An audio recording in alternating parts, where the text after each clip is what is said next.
Today, I'm here recommending you guys spend $200 on a case. Pretty crazy to see on my channel, but that's actually the case.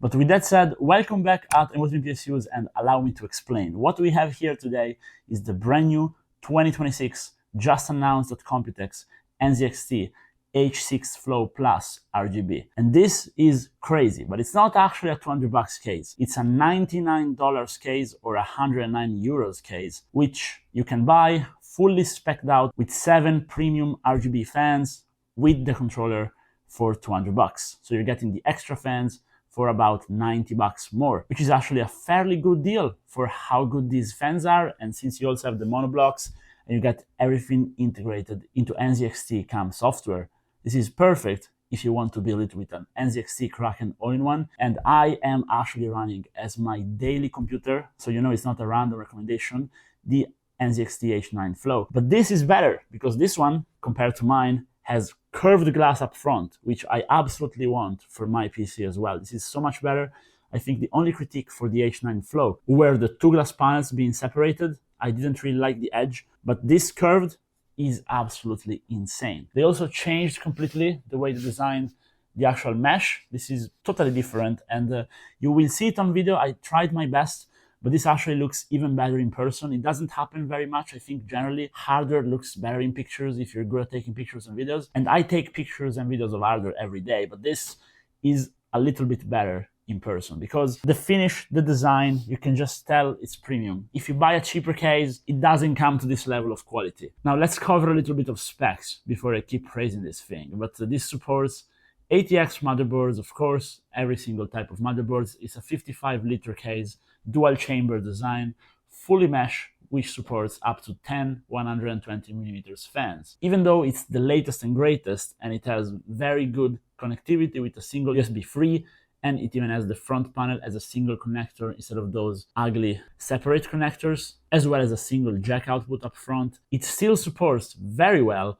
hard disks and SSDs. You will see the hardware configuration I chose here today is actually that of a budget system. I went ahead and installed a 10th Gen i7 with an RTX 3060 Ti. This is actually a PC which I case swapped. And I decided to make this choice instead of building a brand new computer in it like I usually do, because this case is so good that I think can be used also if you just want to upgrade your build. Let's say in the future you want to buy a brand new PC, getting a premium case if you really like the aesthetics of it is not a bad buy. Because first of all, you improve the airflow, which can improve your performance and your overclocking just starting out. But it's also the main thing you see every day. And as an enthusiast, having a nice case is just nice. I'm happy when I see my PC and I like it. So even with an old SATA SSD and hard disk, this was very easy to build. Once you remove the curved glass panel, you have so much space to slot in your motherboard and GPU from the side, which is a lot better than regular cases, because regular cases, they are closed on the side, so you have no way of going through there unless you remove the front panel, but even there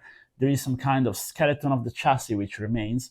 This is just empty, so it's super strange to look at it with no glass, but I actually really like it, and it comes in very handy for when you're building it. The cable management routes are very premium, and you don't have to actually attach your cables to them. You just have to open up the latches they leave for you and just plug the cables inside. Now with this build, we didn't really have much to cable manage, but with higher end builds, this really makes a difference.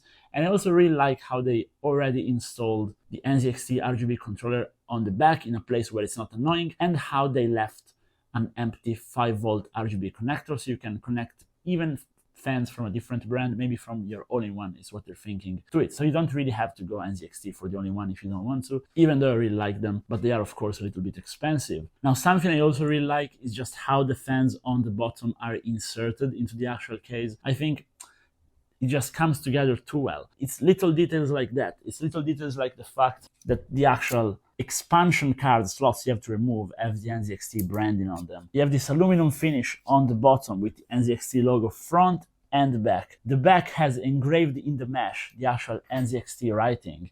I mean, I honestly can't believe this is so cheap. And if you know my channel, if you watch me, you know it's crazy for me to say about a $200 case, because $200 is not cheap for a case. This truly feels a lot more high-end than cases I've tried on the channel that cost $300-400. Even though they may have more material, they may be more groundbreaking, this is completely new design, and NZXT is actually launching this as their new series of cases. So all the other H series case, the H9 and whatever comes, they're gonna have this design. So if you buy this one right now, it's also gonna be relevant and latest for quite a long time, because it's the first model to come out of their brand new design. And I think they nailed it. So you're not just buying the latest thing, you're also buying something that's great. And the few things which they needed to refine, they did it. And also, like, the fact that the back is at an angle like this is just too good. And also, we're getting into the really subjective part of this review, but like, feeling this case,